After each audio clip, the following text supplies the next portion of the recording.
WhatsApp guys, आज हम देखने वाले हैं आज भी छुप छुप के मिलते हैं ये celebrities, Bollywood celebrities underworld connections. तो भैया ये कौन अब भी किससे मिल रहा है देखते हैं। चैनल पर तो प्लीज सब्सक्राइब, वीडियो को कर दें लाइक। 1 2 3 गो। वो चिकना जो है करिश्मा को फोन करके बोलता है कि तेरी माँ की मेरे आदमी आके तेरी लेके चले जाएंगे। भाई उस दिन भाई से बात हुई थी, सेम चीज बोला होगा। अच्छा जी। अब ये भाई हैं कौन, ये तो आपको पता चल ही गया होगा, लेकिन इस रिकॉर्डिंग में आज कई राज बाहर आएंगे। यार मैंने तुम्हें बहुत ज्यादा इंटरव्यू दिया है पेपर में और एक टीवी में जी, और वंशाली का और चोपड़ा का जी। हेलो भाई लोग, मैं हूँ आपका फिल्मी फैक्ट भाई। सोचो क्या कभी ऐसा हो सकता है कि एक फैन के सिर्फ बुलाने पर खुद सुपरस्टार उसके घर गया हो? बिल्कुल हो सकता है, पर तब जब वो फैन अंडरवर्ल्ड का डॉन हो। 90s के दशक बोले तो बॉलीवुड पर अंडरवर्ल्ड का साया, लेकिन क्या अभी तक ये साया बॉलीवुड में बरकरार है? अगर नहीं तो बॉलीवुड के फेमस कपल दीपवीर आखिर दाऊद इब्राहिम के साथ कैसे, और अगर अभी भी अंडरवर्ल्ड बॉलीवुड कंट्रोल कर रहा है तो कैसे? आइए जानते हैं। Number 1, once upon a time. साल 2013 अक्षय कुमार बिना बताए घर से भागते भागते निकले, बिना ड्राइवर गाड़ी स्टार्ट की और फुल स्पीड पहुंचे पुलिस स्टेशन। वजह अंडरवर्ल्ड से धमकी। ऐसा एक बार होता तो ठीक, पर ये किस्सा बार बार होने लगा। पिछले 2 महीनों में 3 धमकियां। अक्षय पर फुल ऑन टेंशन, घर से निकलना ना के बराबर, लेकिन फिर पुलिस की 24/7 सिक्योरिटी और मामला रफा दफा। ये किस्सा अक्षय ने बताया एक फिल्म प्रमोशन के दौरान। उस फिल्म का नाम था वंस अपॉन अ टाइम दोबारा, जिसमें अक्षय कर रहे थे दाऊद इब्राहिम का रोल। अब सवाल ये उठता है कि क्या ये एक फिल्म प्रमोशन था या सच में अक्षय पाजी इतने बहादुर हैं? क्योंकि जब ऐसी ही धमकी सुनील अन्ना को मिली थी तो उन्होंने जवाब देते हुए कहा, करके तेरी पोती को खिला देंगे। Number 2, my name is Khan. Shahrukh Khan को यूएस के एयरपोर्ट में रोका गया, वो भी एक नहीं 2 बार। वजह शाहरुख और अंडरवर्ल्ड डॉन का गहरा रिश्ता। अब ये बात सच है कि झूठ, जानने के लिए आपको शाहरुख के 2 किस्सों को गौर से सुनना होगा। पहला किस्सा धमकियों का। अंडरवर्ल्ड अपने काले धन को सफेद करने अपना पैसा कई बार मूवीज में लगाता था। तभी 90s के दशक में ऐसा ही ऑफर शाहरुख खान को भी आया, मगर एसआरके को लाख बनाने पर भी जब सुपरस्टार ने हाँ नहीं की तब उन्हें धमकियां मिलनी शुरू हो गयी। इन धमकियों के पीछे एक नहीं दुनिया के 3 मोस्ट वांटेड गैंगस्टर थे, अबू सलेम, छोटा राजन और छोटा शकील। लेकिन फिर भी बिना डरे शाहरुख सबसे बात करते रहे। मगर देखते ही देखते चीज अब शाहरुख के जान पर आने लगी थी। आर या पार वाली स्थिति में शाहरुख ने निडरता से कह दिया कि गोली मारनी है तो मार दो, पर मैं तुम्हारे लिए काम नहीं करूंगा, मैं पठान हूँ। अगर इस पठान पे आपको गर्व हो रहा है तो रुक जाइए। अब आता है दूसरा किस्सा। 2023 की पठान फिल्म चाहे लोगों के बीच खूब चली हो, लेकिन उसके पीछे का कारण दाऊद इब्राहिम। कहा जाता है कि दाऊद की दूसरी बीवी एक पठान है और उसे इम्प्रेस करने के लिए दाऊद ने एसआरके को अपनी फिल्म का नाम पठान रखने को कहा। अब ये सच है या झूठ, आप खुद ही तय कीजिए। नंबर 3, भाईजान को कोई समझ नहीं सकता। काले हिरन की मौत तो जग जाहिर है, पर उस हिरन को मारने के लिए लगी 0.22 राइफल और पिस्टल का क्या?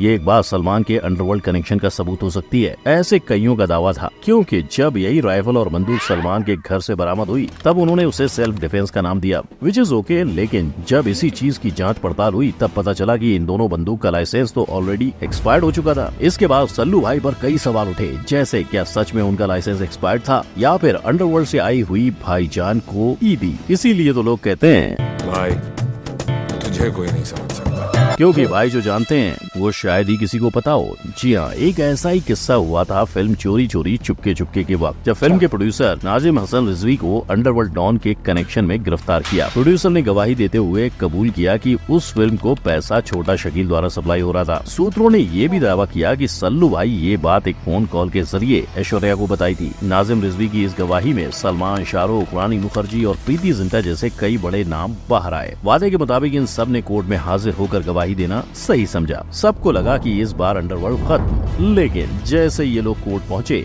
वैसे एक एक करके सब ने अपना बयान बदल दिया, जिसका मेन रीजन था डेथ थ्रेट। लेकिन भाई लोग, इन सब में प्रीति जिंटा बहादुर निकली। वो ना तो इन थ्रेट से डरी और ना ही उसने अपना बयान बदला। ऐसी साहसी औरत को फैक्ट भाई की तरफ से एक सलाम तो बनता है। नंबर 4, बाबा का पर्दाफाश। मैं यही कहना चाहता हूँ कि मैं में नहीं हूँ। और ये बात तो हम सब जानते ही हैं, लेकिन सोचने वाली बात तो ये है कि जहाँ 90s के दशक में हर दूसरा स्टार अंडरवर्ल्ड से जुड़ा था, क्यों सिर्फ संजय दत्त उनमें से जेल गए। इस चीज का खुलासा करने हमें 1993 में हुए बॉम्ब ब्लास्ट को समझना होगा। उस दौरान जैसे बाकी एक्टर्स डी कंपनी के करीब थे, वैसे ही संजय दत्त भी। लेकिन मामला तब गर्म हुआ जब संजू ने गैंगस्टर अबू सलेम और रियाज सिद्दीकी को आर्म सप्लाई करने में मदद की। हालांकि संजू की इस कहानी को तो आज पूरा भारत जानता है, जिसके लिए संजू का बस इतना ही दावा है कि वो किसी और कनेक्शन में डी कंपनी से नहीं जुड़े थे, मगर ये सरासर झूठ है। संजू ने एक बार छोटा शकील को लाइव कॉल पे सुपारी दे डाली थी। मंगी के सिवा मैंने किसी से बात ही नहीं की। जी जी, वो बेचारा पूरा जो करने का रखिया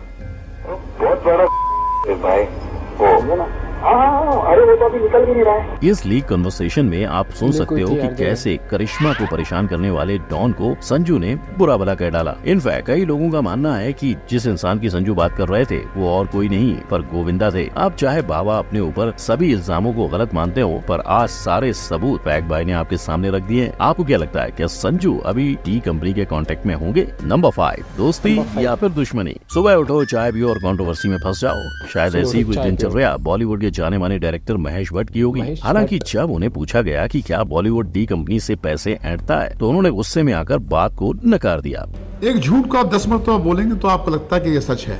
लेकिन उनके बेटे का क्या? जब मुंबई में 26/11 के अटैक हुए, तब राहुल भट्ट उस अटैक के मास्टरमाइंड डेविड हेडली के दोस्त बने थे। इनफैक्ट डेविड की राहुल से इतनी गहरी दोस्ती थी कि उसने राहुल को 26 तारीख को साउथ मुंबई आने से मना किया। और तो और डेविड ये भी प्लान कर रहे थे कि आगे चल के राहुल भट्ट भी एक ISI का एजेंट बन जाए, यानी अंडरवर्ल्ड से दोस्ती पड़ेगी भारी। वैसे दुश्मनी भी कुछ खास ठीक नहीं होती। ये सबक राकेश रोशन काफी अच्छे से सीख गए होंगे। जब उनकी मूवी कहो ना प्यार है हिट हुई, तब जाने माने अंडरवर्ल्ड डॉन ने राकेश से फिरौती के पैसे मांगे, और जब राकेश ने पैसे देने से इनकार किया, तब उन पर गोलियों से हमला किया गया। My father's hit big time, successful, money's gonna come in, so they wanted money, didn't pay, they shot him. मगर मानना पड़ेगा बॉस, इसके बावजूद राकेश रोशन किसी भी डी कंपनी डॉन के सामने नहीं झुके। नंबर 6, एक अधूरी कहानी। प्यार का पहला खत लिखने में वक्त तो लगता है, नए परिंदों को उड़ने में वक्त तो लगता है, और उन परिंदों को वक्त ना लगे इसलिए अंडरवर्ल्ड के डॉन एक्ट्रेस की फिल्में प्रोड्यूस किया करते थे। हो सकता है ये सुनकर आपको लगे कि उनका संबंध सिर्फ पैसों तक ही सीमित होगा, लेकिन ये इश्क है जनाब, ये गुंडागर्दी नहीं देखता। इसीलिए एक जमाने में धक धक गर्ल माधुरी और दाऊद की प्रेम कहानी काफी सुर्खियों में छाई थी। हालांकि ये एक तरफा प्यार था जो कि दाऊद माधुरी से करते थे। इस सिलसिले में दाऊद ने कई बार माधुरी को दुबई आने का न्योता तक दिया था, लेकिन माधुरी अपनी नाव पे टिकी रही और एक्ट्रेस की इमेज को भी नुकसान नहीं पहुंचा। लेकिन ऐसा मंदाकिनी के साथ नहीं हुआ। जब एक्ट्रेस दाऊद के साथ कई फोटोज में नजर आने लगी, तो बॉलीवुड ने मंदाकिनी को काम देना बंद कर दिया। लेकिन जहां मंदाकिनी को दाऊद के साथ दिखने पर काम मिलना बंद हो गया, वहीं सोनाली बेंद्रे को अंडरवर्ल्ड की फिल्में ना करने की वजह से, मतलब हाँ करो या ना करो, भुगतना सबको ही है। नंबर 7, तब से अब तक। अगर आपको लगता है कि बॉलीवुड में अंडरवर्ल्ड की नो एंट्री है, तो रुक जाओ। रणवीर सिंह और दीपिका पादुकोण अपनी मूवी के प्रमोशन के वक्त दाऊद के साथ नजर आए थे। अब उस तस्वीर का खुलासा हो उससे पहले आपका जानना जरूरी है कि आखिर कैसे अंडरवर्ल्ड बॉलीवुड को कंट्रोल करता है।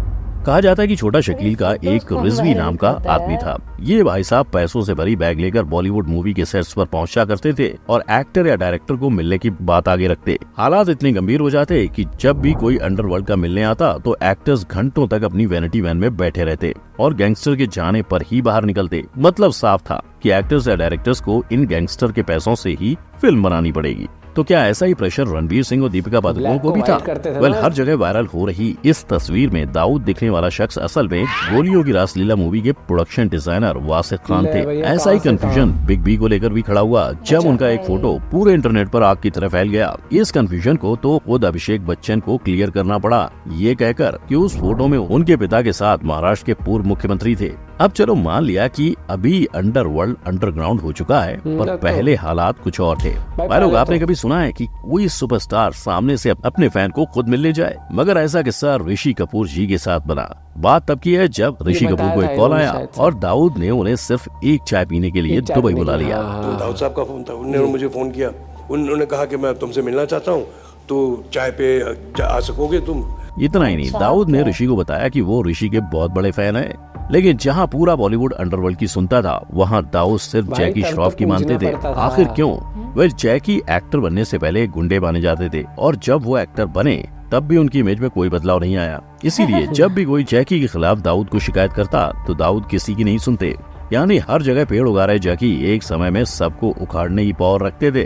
तो भाई लोग, आज का माहौल देख के बॉलीवुड का अंडरवर्ल्ड कनेक्शन साबित करना शायद सही नहीं होगा, क्योंकि आज एक्टर्स हमें जानते हैं, अपनी ऑडियंस को पहचानते हैं, और अगर ऐसा किसी ने किया तो उसका हाल क्या हो सकता है ये तो सबको पता ही है। लेकिन अगर आपको ऐसे एक्टर्स के साथ हुए स्टिंग ऑपरेशंस को देखना है तो अभी आई बटन पर क्लिक करें। वीडियो ऑपरेशन वाली वीडियो भी है भाई, देखो नो डाउट, मैं इसमें झुठला नहीं सकता, साफ सीधी बात कह रहा हूँ। आज से 1990-80 के दशक में तो बहुत था, बिल्कुल अंडरवर्ल्ड का कब्जा था भैया। उनने तो रेल बना रखी थी, हर पिक्चर फाइनेंस करना या फिर धमकी देना, हर एक चीज। तो इसमें कोई झुठलाना या फिर ऐसे कह देना कि नहीं ये तो उप्स टॉपिक है, नहीं कहूंगा मैं, ऐसा था पूरा। तो और बहुत था ये। भाई पुलिस के कितने लोग इन्वॉल्व हो जाते थे, खबरी थे लोग, बहुत चीजें वो थी ना, याद कर, जो उसमें थी वो जेल भी गई थी, मोनिका करके कोई थी, बिग बॉस में भी आई थी। अच्छा, जिसके ऊपर वेब सीरीज बनी थी अभी, तमन्ना भाटिया थी जिसमें, शायद से ये नहीं देखी, नेटफ्लिक्स पे आई थी शायद से, तो नहीं पता, लेकिन मोनिका या बिग बॉस में थी, वो राहुल महाजन वाले सीजन में थी। अच्छा, ऐसे ध्यान नहीं मेरे को। लेकिन मैं यही कहना चाहता हूँ कि भैया देखो, आज के टाइम पर अगर किसी का भी ऐसा पता लगाता है कनेक्शन है ना, तो भैया